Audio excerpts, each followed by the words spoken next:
আলোচিত এবং সমালোচিত অভিনেত্রী শবনম বুবলী এখন আবারও খবরের শিরোনামে। বুবলী বর্তমানে নতুন সিনেমা নিয়ে কাজে ব্যস্ত। তার নতুন সিনেমার নাম চাঁদনি রাত, যেখানে তার অভিনয়কে ইতিমধ্যেই প্রশংসা করা হচ্ছে। শোনা গিয়েছে তার এই সিনেমায় সহ অভিনয় হিসেবে কাজ করবেন শাকিব খান।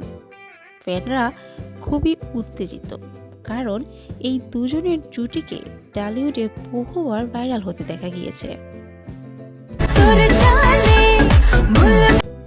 বুবলী অভিনীত কাজগুলোর মধ্যে সবচেয়ে জনপ্রিয় সিনেমার নাম হচ্ছে আমার প্রাণের প্রিয়া, রংবাজ, ঢাকা অ্যাটাক 2।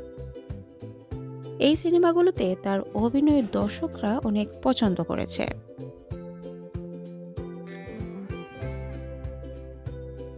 এই ছিল বুবলীকে নিয়ে আজকের আপডেট।